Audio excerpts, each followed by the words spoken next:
bass.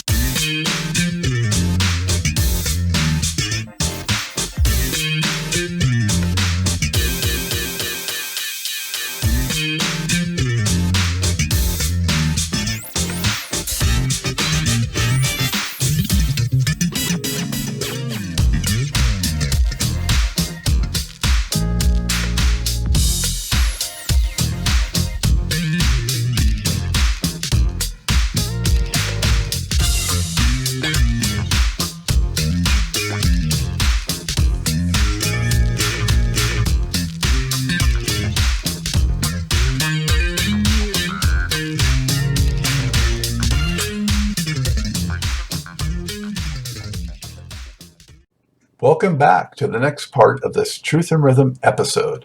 Be sure to subscribe to this channel. If you've already done so, please share it with friends. Also become a member by joining Truth and Rhythm on Patreon, or consider donating at funkinstuff.net. Thank you so much for your interest and support. Enjoy.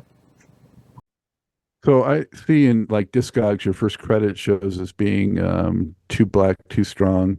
Yes. Yeah. That was recorded at Planet Sound. I was just a guy coming in, making a recording.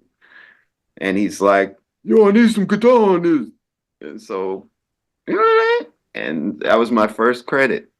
So, yep. That And happens. So many things I haven't been credited for, unfortunately, that I've done. Mm-hmm. Yeah, we can talk, hopefully illuminate some of those as we're talking. But did you move straight from that to Kid Creole, or was there some stuff in between? Funny enough, again, this studio is so important to my story. Kid Creole used that studio. He made many of his albums there. There's even promo photos of him and the band that were taken in front of the studio. So there's one album of his. Actually, it's not a Kid Creole album, but he put out something on Strut Records a few years ago. It was, I think it's just called Kid Creole or something, or August Darnell or something like that. But the inner pictures is a picture of the band in front of Planet Sound, actually, on the CD. So I met him there. He was recording. I was in my room recording. And he was like, hey, you sound pretty good. You want to come put some guitar down on this track? So I went and did it. And then he realized I could sing as well. And shortly after that, he comes up to me in the hallway one day and he's like, you like blonde girls? I was like, I guess. He's like, I'm going to take you to Denmark. You're going to lose your mind. And I was like, okay. And so next thing I know, arrangements were made for me to go start playing with the band. But my initial thing wasn't being in the band. He was trying to help John to get me out there. And he felt that Europe may be more open to what I do than America, like in his own case. And so when I would go over to do these first shows, this was 92. There was a segment of the show for me.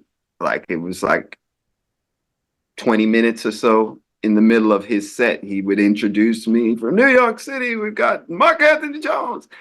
And so I was singing the songs I was recording in the studio back in New York.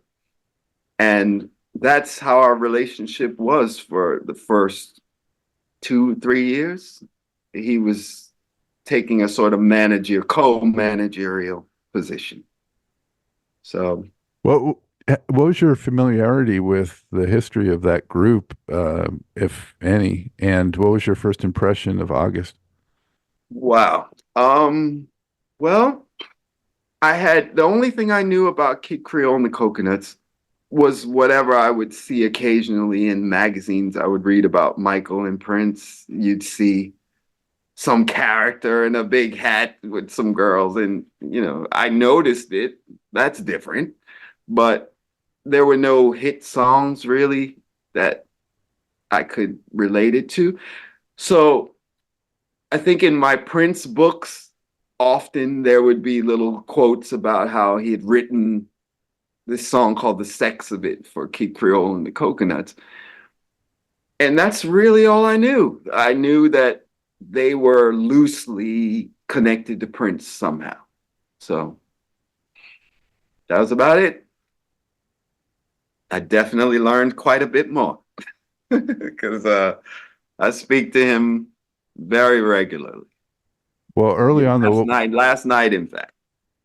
early on, what was your impression of him? Did you feel like he was, easy to, talk I with? felt What like was he kind of I felt, eccentric? What was he like? um well, you'd have to clarify that. Is that musically as a persona himself, or But both his personality and his tone. okay? Wow. Wow. I mean, I know him so well now that it's very hard for me to go back to what I thought. I guess I thought at the time he's someone. I was young, so I didn't know all that entails. But my manager, John, he used to always be like, "Oh, he's selling out over in Europe. He's like huge," and so I knew that. But I'm a New Yorker, so I okay, and I didn't have any real feeling about Europe or him because I never really heard the music, So as you know, it wasn't big in America on the radio and stuff like that. So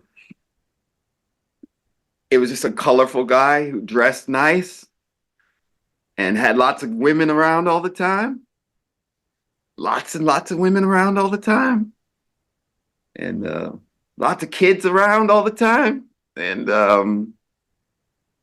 I just remember looking at him and saying, wow, I'd like to have a pretty wife like that one day. Or, it was kind of like an admiration for his, the way he carried himself, I guess you could say. I definitely noticed that this is a man who never comes in looking average. He's always got a look going for himself. But yeah, I was young. I was young.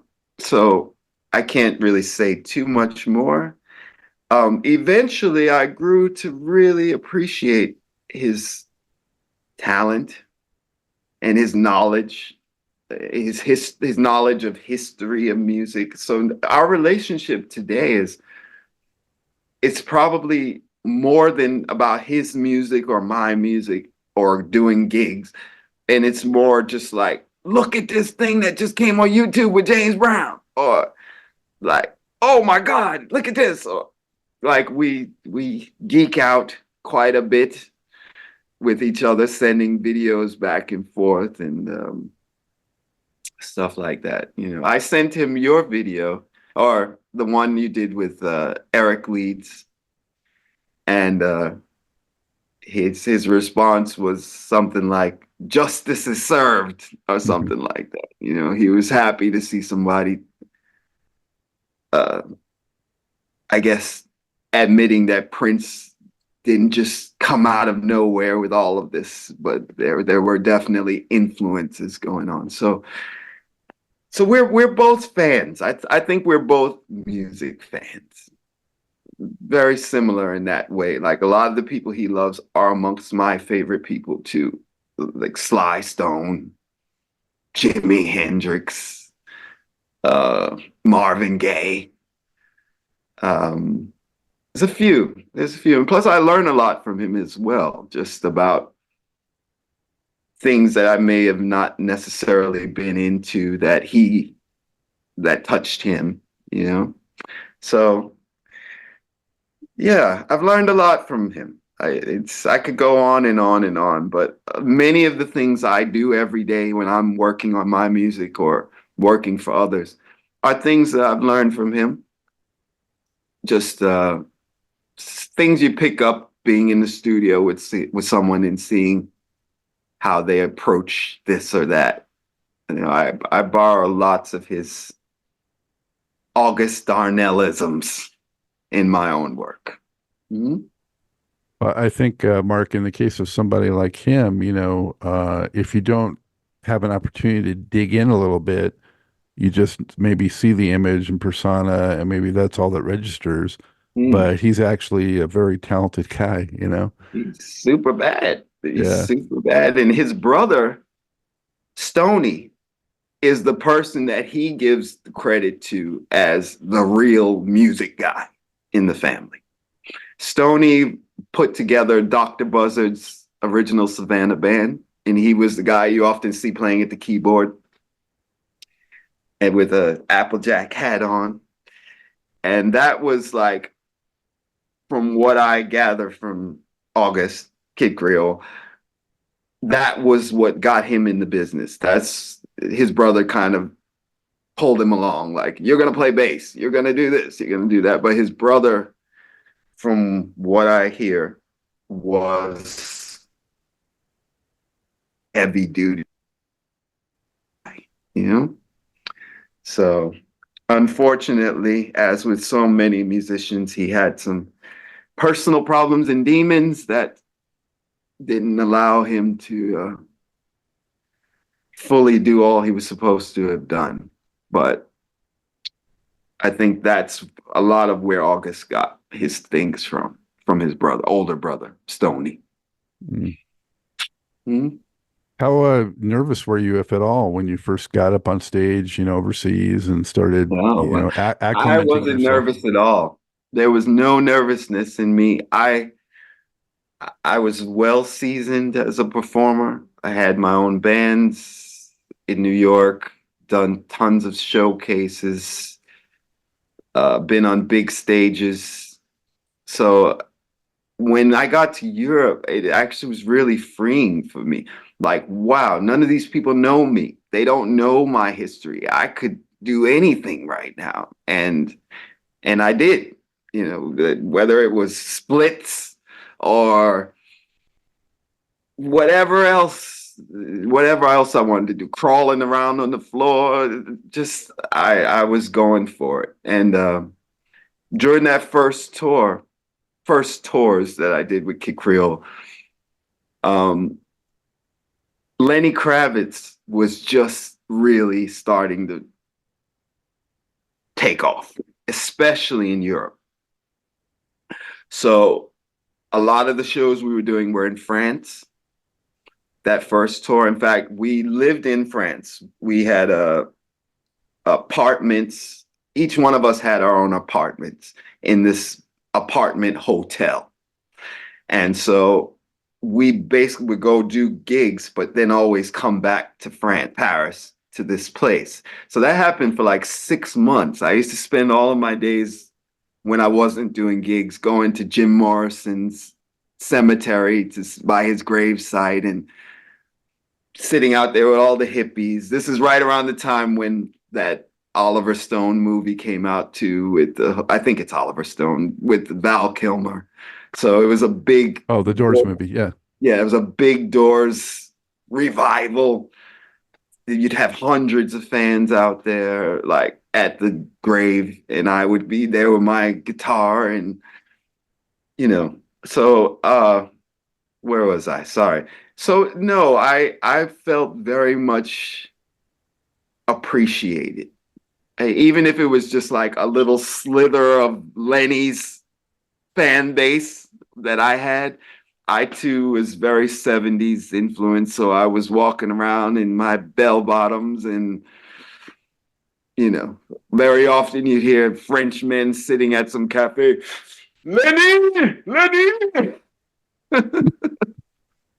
But yeah, because whatever I was doing was happening at that moment, I felt very confident about doing it. So, and that's what gave me a love of Europe. I just loved so much. I don't want to say the wrong thing, but I've never been down too much with the whole hip hop world and none of that kind of thing, which is very prominent in the American music, Black scene. It was very freeing to get away from any of that kind of stuff because that's just not the world I come from. So, Yeah, well, black bands just kind of started disappearing, by the time the 90s rolled oh, yeah, around.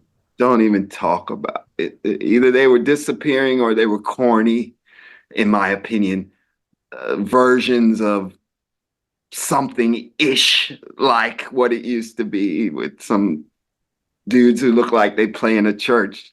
Well, I won't get too deep into it. I have very strong opinions, but Yeah, no, that's cool. yeah, yeah. So Lenny was one of the only people at that time you could point to who was actually playing an instrument, doing what I guess would be considered real music, and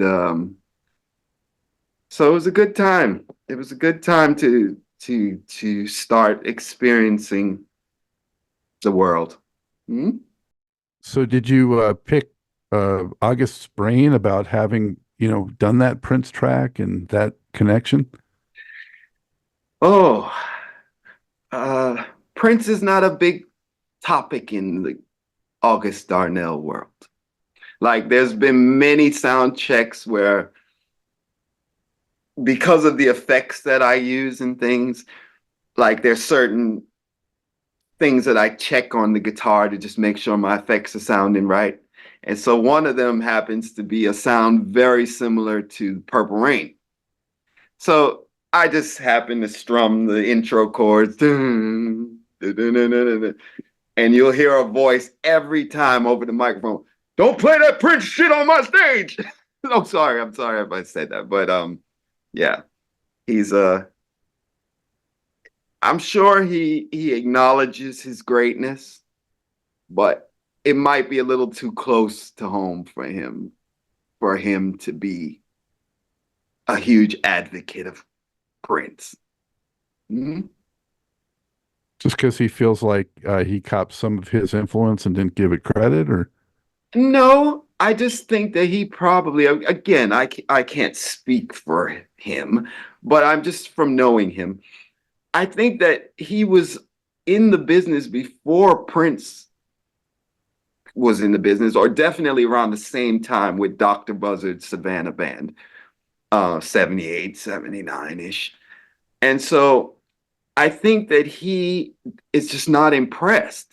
I just think he sees him as a guy who got really lucky and is just like all the other guys that he grew up around who were very good in their own way. I just, I don't know. And it's hard. I don't want to get myself in any problems, but imagine if there was someone doing what you're doing and they were good, but it's not you and you're good too. So it's kind of like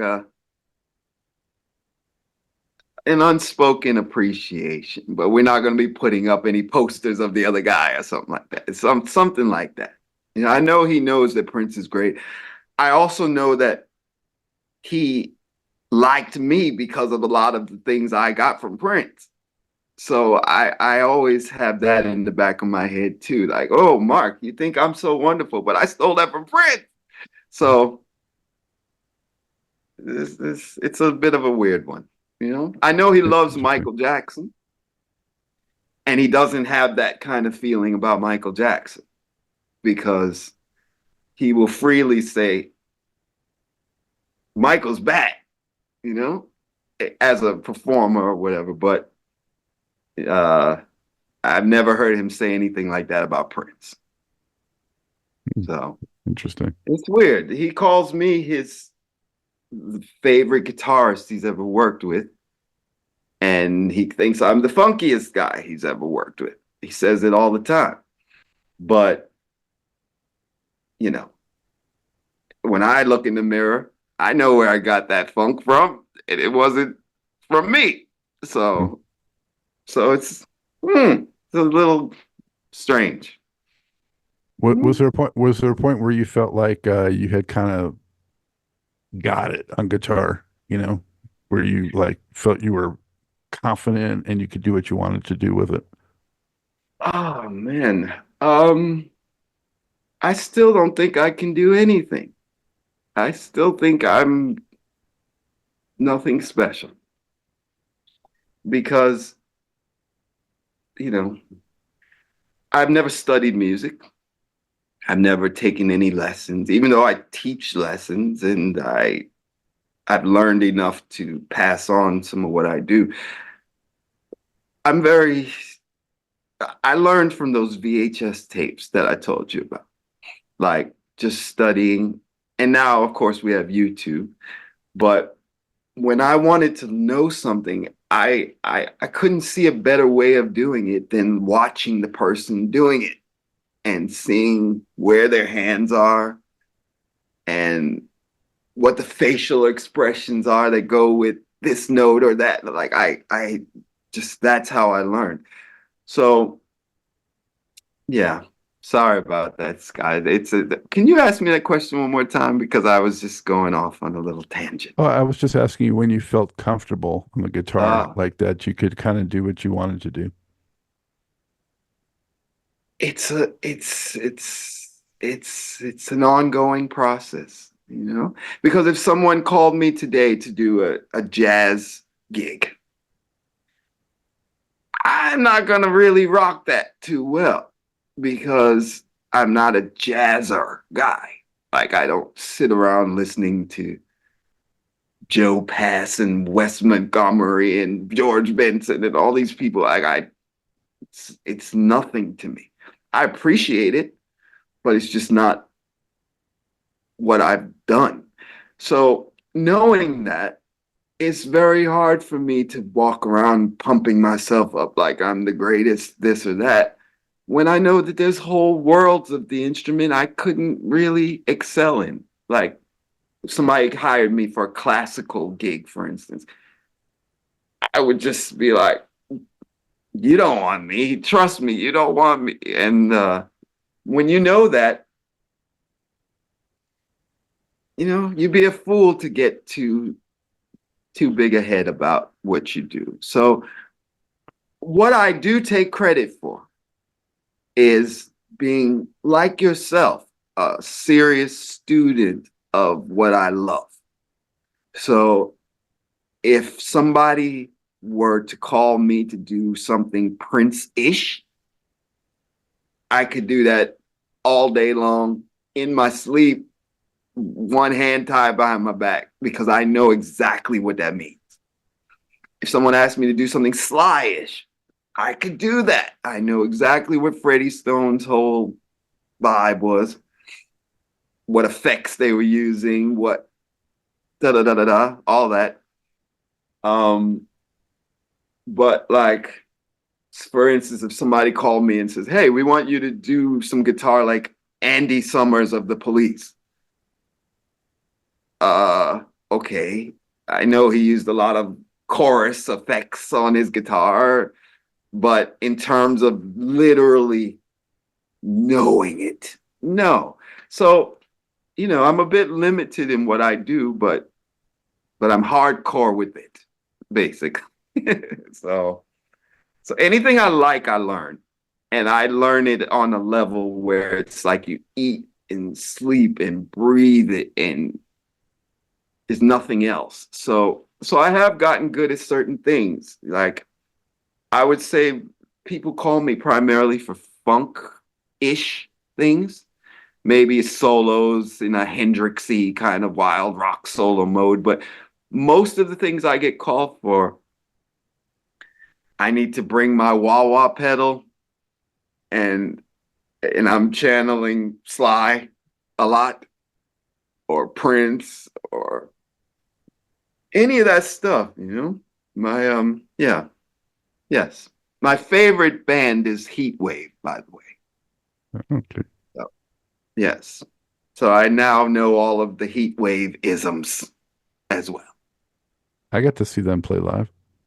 The real Heatwave? Yeah.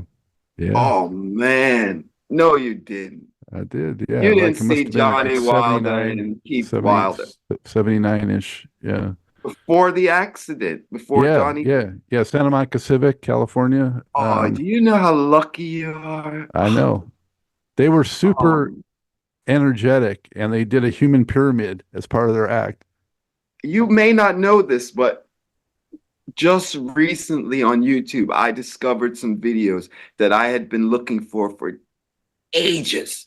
There's some videos up of live heat wave performances that I've seen just very recently, where they're doing the pyramid and singing for real. Like it's mind blowing to me how good those people were. Just the To me, that's the definition of a tight soul band. It was kind of like they were like a funky glee club, when I saw because they were just all over. I understand. There's one guy doing the robot, and there's Uh, some kind of pyramid going on, and someone's doing backflips. Like, yeah, they were bad. That music touches me because I love the music. I love the performance, but I also have a very special place in my heart about Heatwave because before I knew anything about music at all, that was the music that touched me the most. What he did on Off the Wall, Rod Temperton, the songs he wrote for Michael, like those were the things that made me love music. So when I listen to Heatwave, I feel like it's like connected to that stuff. It's this, when I think of their first like two albums or so, I think, wow, this is what Quincy was listening to go to the next place he wanted to go to. And so, yeah, I'm a yeah. fan, as I told you. That's really who I am. Like, if I find something I love, I just live it.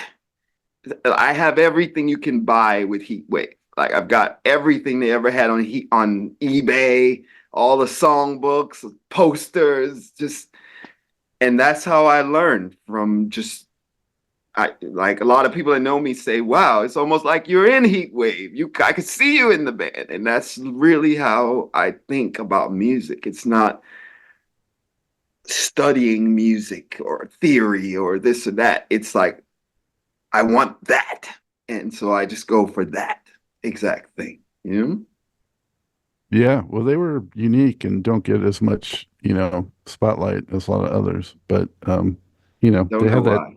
international lineup, and Don't know you why. know, That probably was what it was. I heard that they didn't really know what to do with them a lot in America because it's just what category, who's the face of this group even, like what, I heard they didn't even put their faces on their first album in America because they didn't want to alienate anyone or something, which is just ridiculous. That's there's a why lot I'm of that not in going on back America. then. Excuse me. There's a lot of that going on back then where they weren't I know. showing certain acts because of that. This is part of why I'm not in America, because I just don't believe in all that kind of stuff. Mm, I yeah, it's a weird one. I like being in Europe much more.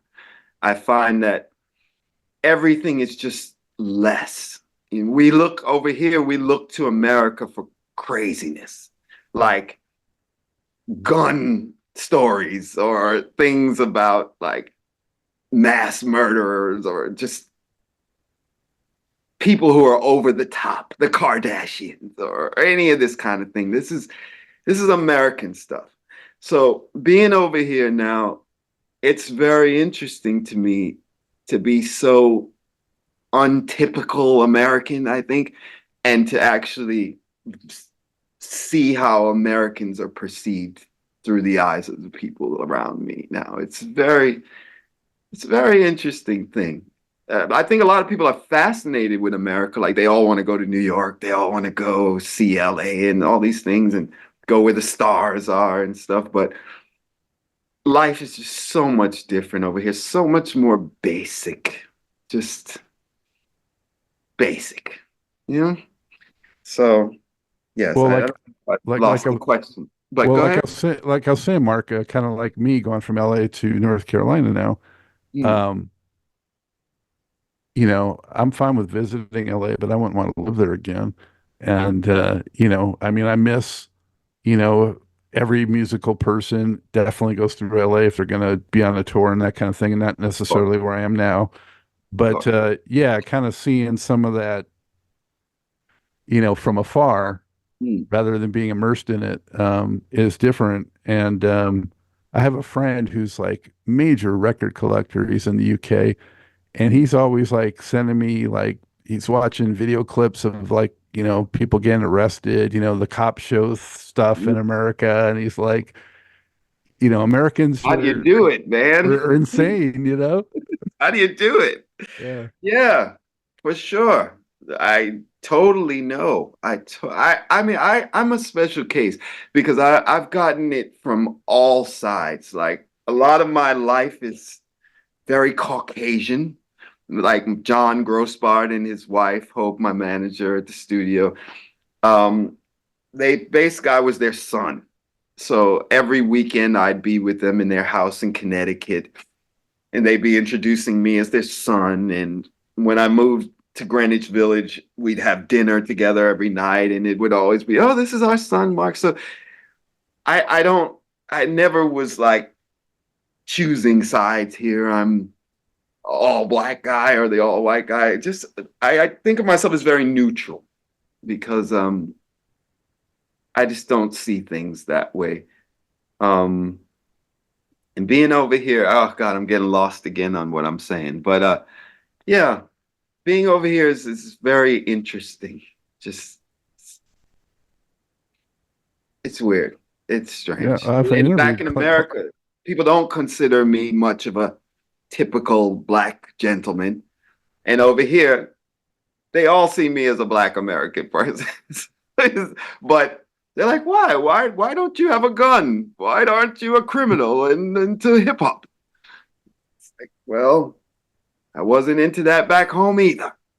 So it's well, definitely that's good. You're helping, break those stereotypes that they may have over there. oh for sure, for sure, for sure, for sure. Definitely. But as you were saying about LA, like for New York for me, I think about shopping.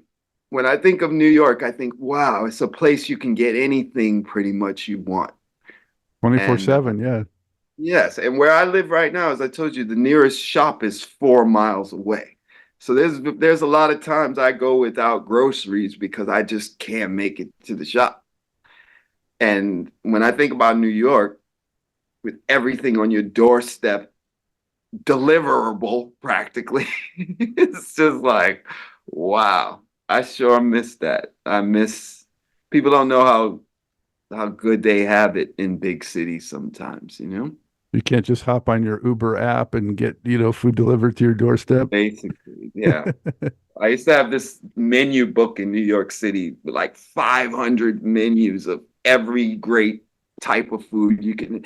15 minutes, they'll be at your door. I didn't even know any people who cooked in New York City. Everyone, that's how you lived. So it was an experience. But Mark, getting back to the music, how did your sessions, stuff start to progress and develop and, working with other folks? Well, a lot of that came through the studio, Planet Sound. Uh, a lot of uh, my credits were just people recording albums there, and they need a vocalist, they need a guitarist, a bass player, keyboard, whatever they need, I could fill in. So I would say it started at the studio, that studio. But then there was a period where John and I, my manager, we started going our separate ways a bit. And that's just because I was more interested in doing my own music rather than being produced. And because I lived with the engineer, we were roommates, I could go to the studio all the time, weekends, late nights. So I was starting to to build up this body of work that was independent of whatever I was doing as a artist being produced by John. And that started getting a lot of notice from people in the funk world of New York at the time. There was a company called Giant Step, run by a fellow named Morris Bernstein. And I think he had a partner named Jonathan as well. But Giant Step was the funkiest thing going on in New York. Like, they would put on shows and they would have everyone. Like, I think their motto was dedicated to the preservation of funk. And so they would have Bootsy, George Clinton, whomever. Years later, when Shuggie Otis, when they re-released his Inspiration Information album in 2001, if you're familiar with that, I think it was released on David Byrne's label, Luwaka Bop. And Giant Step were the people who were at the helm of that whole thing. They were the liaison between finding Shuggie, getting him signed to this deal, and promoting the record. They were a promotion company as well. So I started meeting a lot of people that were affiliated with Giant Step. And primarily it was this group called Groove Collective, which is kind of like a acid jazz funk, Jamiroquai-ish band without the lead singer. So, you know, that was the thing to do in New York City. One of my closest, dearest friends, Jonathan Marin, who I think is one of the best bass players in the world as well, was in that band. So I used to go see them, and sometimes they would ask me to come sit in with them.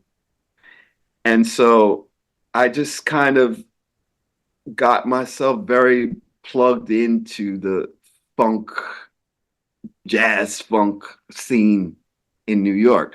Giant Step also had a nightclub every Thursday night where you could see anyone in there performing. Morris is the guy running Giant Step is a British person from Manchester.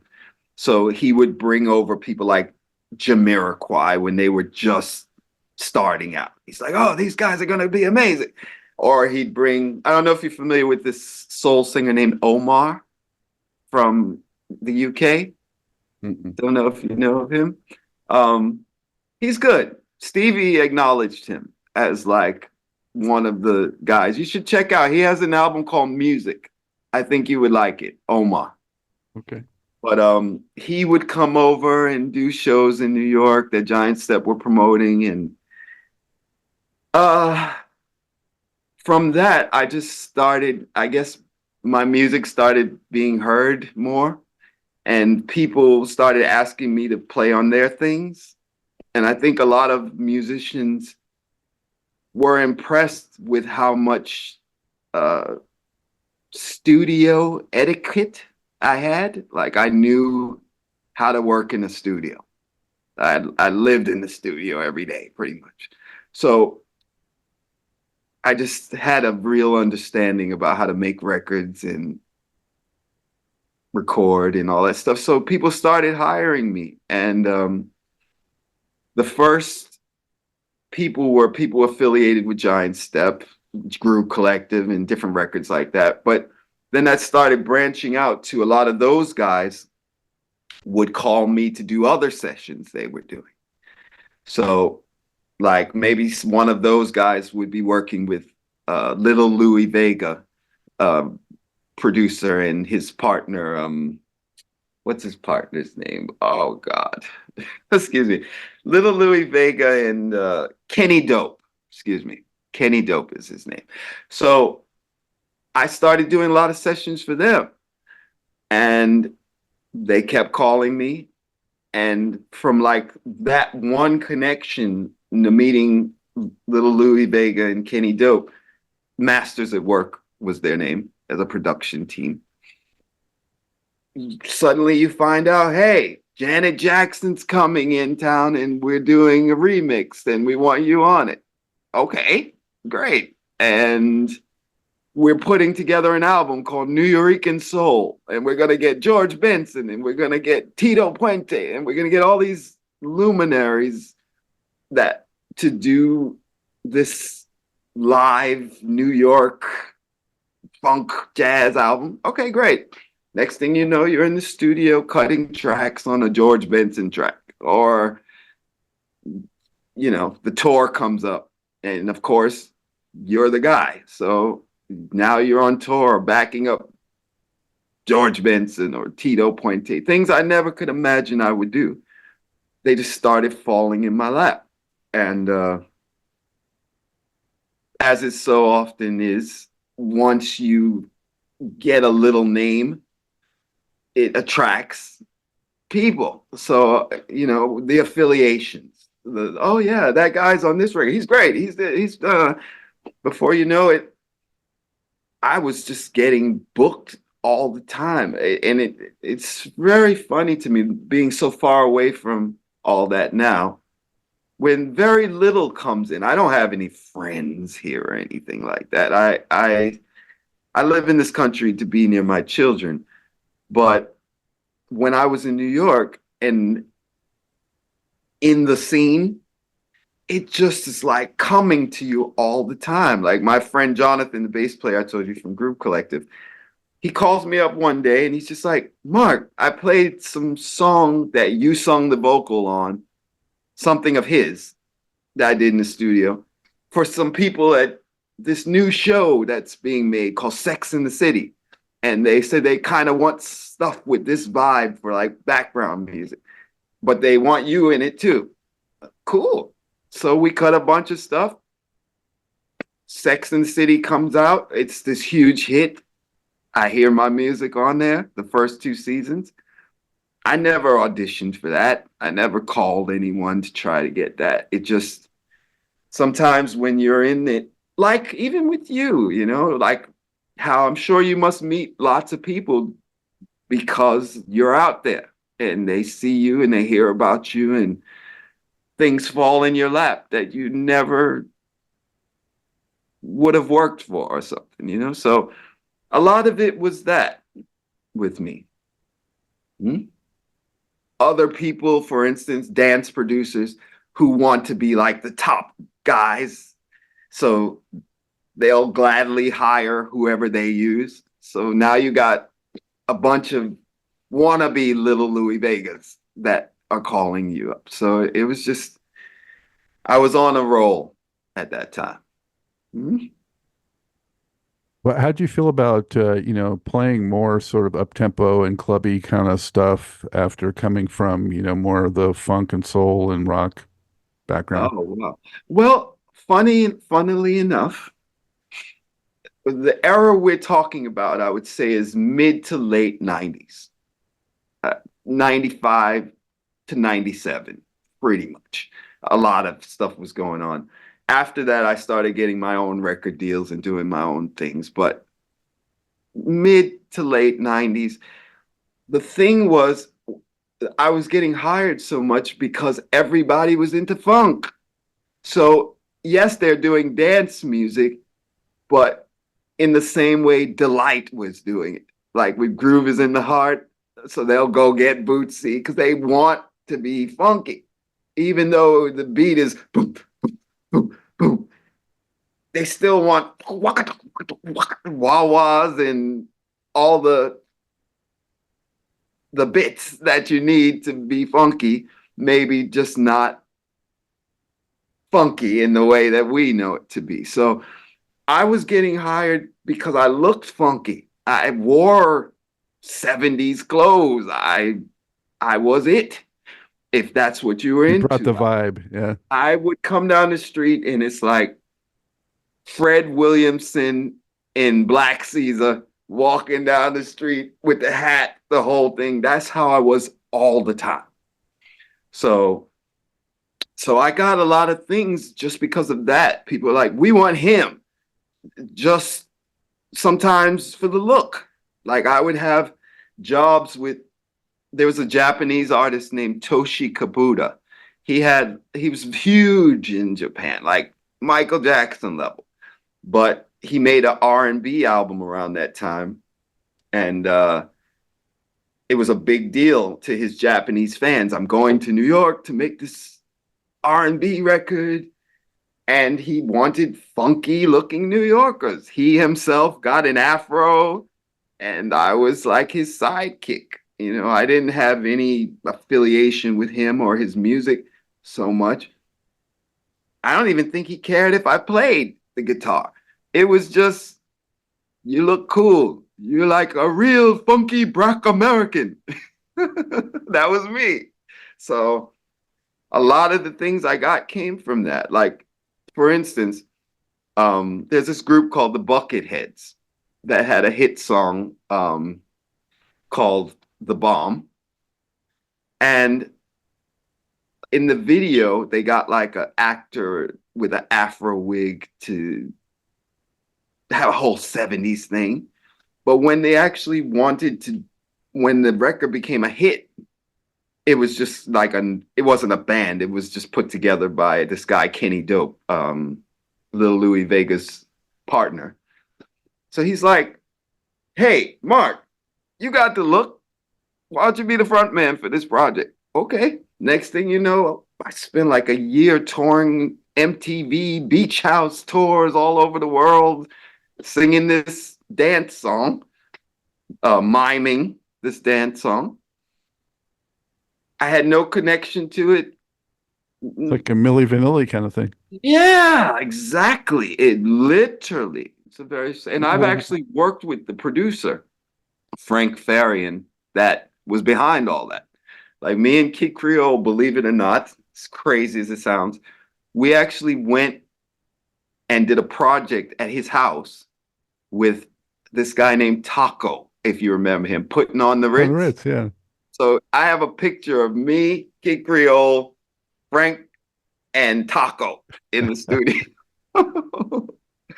So again, you see, all these things come together. A lot of things, a lot of this is who you know and what circles you're in, you know? Because now I live on a farm in the middle of nowhere and my phone doesn't ring like that because I'm not in it at the moment, you know?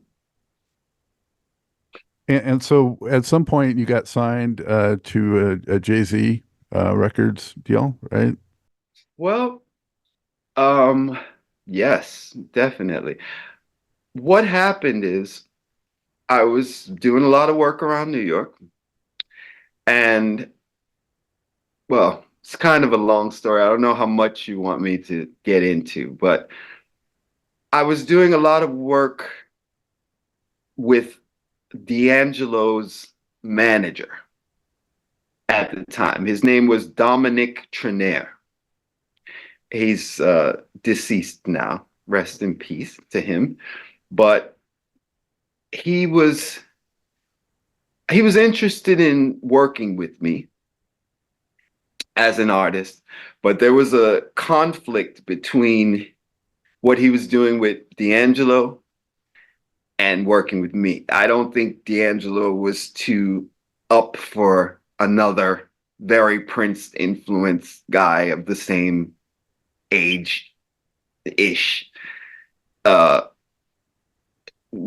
being someone that his manager was hyped up about. And as well as the fact that D'Angelo was from Virginia and he wasn't a New Yorker guy. Whereas I was in the scene, I knew everybody knew me. I was, in many ways, what they were trying to turn D'Angelo into. When they brought him to New York and got him a personal trainer and got him all looking like he looked in his voodoo era, I was, in many ways, someone they were pointing to as like, you should be more like Mark. Mark is, you know. And so I think that caused a lot of problems in the D'Angelo camp. So his manager wanted to work with me, but maybe not as an artist manager relationship. So what he did is he hooked me up with some of the other people he was working with just to stay in the fold, but not quite D'Angelo. So I started working with Mark Ronson, who he hooked me up with. And Nika Costa was the next one. He's like, hey, I got this girl from Australia, and she's coming to New York, and she's into funk, and you guys need to get together and work on some stuff. Sure. So she came to my house. We started working, writing, making demos, and eventually her album came out, and it did really well. Everybody's got their something. I think it was 2001 or so. And she started getting a lot of notoriety, and people around New York were like, oh my God, I saw you all last summer with this girl with the red hair. And now she's like on MTV. And it was a big deal, kind of.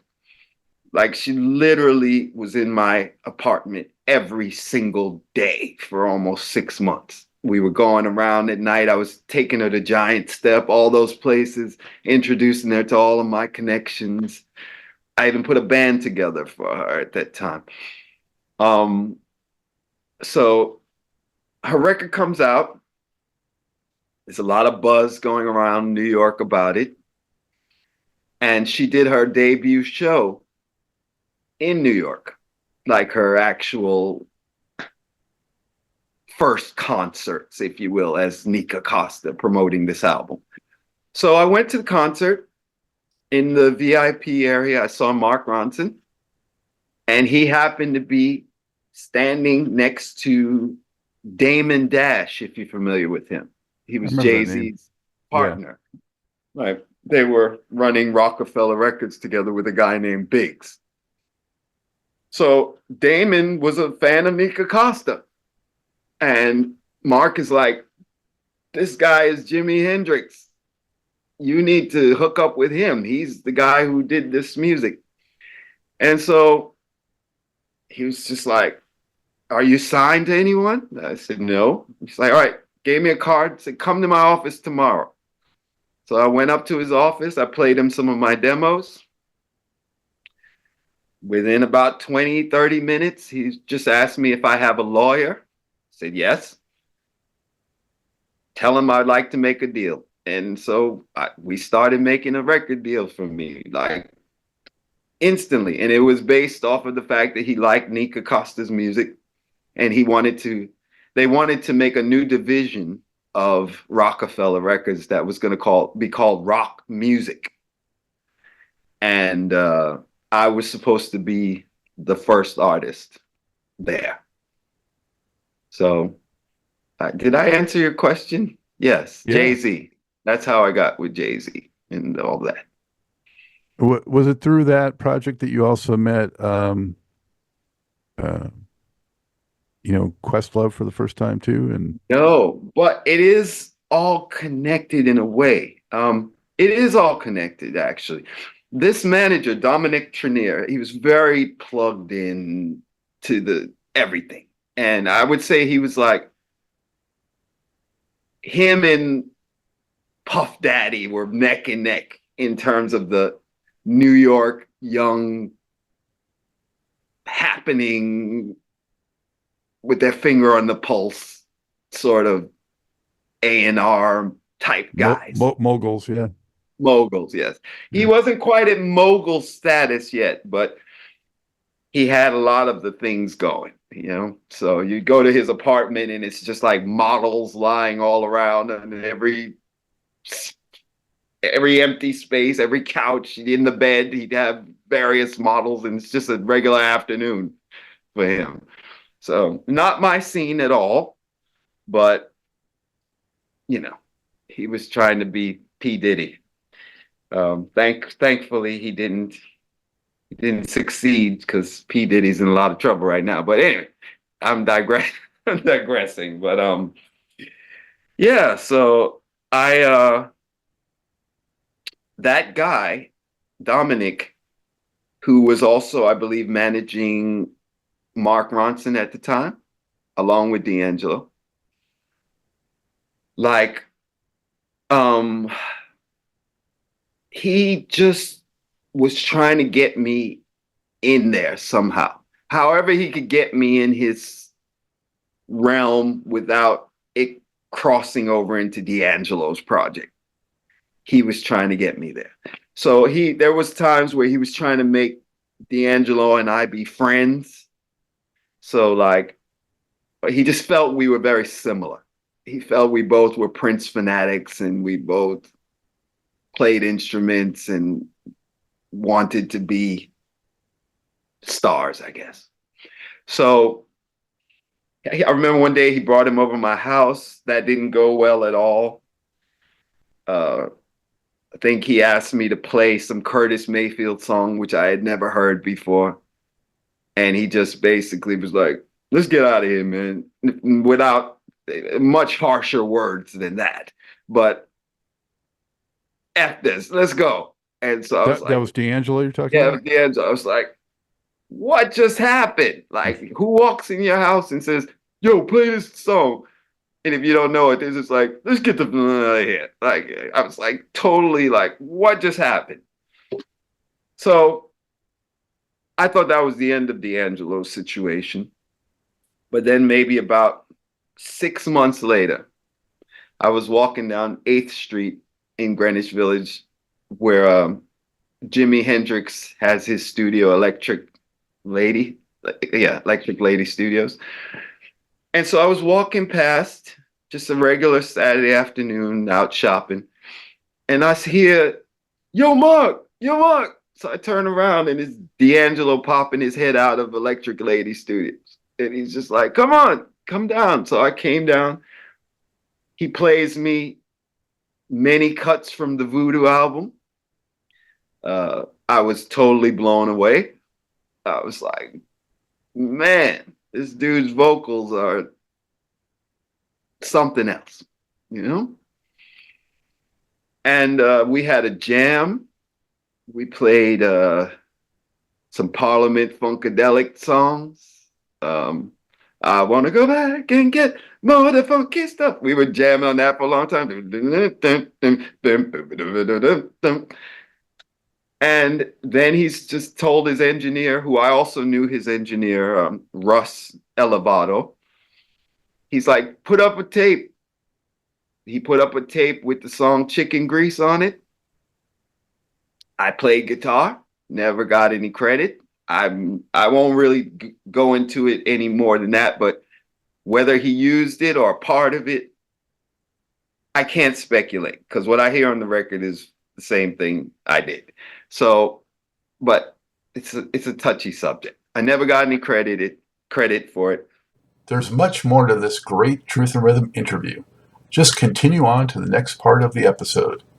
Also, be sure to subscribe to this channel. If you've already done so, please share it with friends. And become a member by joining Truth and Rhythm on Patreon or consider donating at funkinstuff.net. Thank you very much.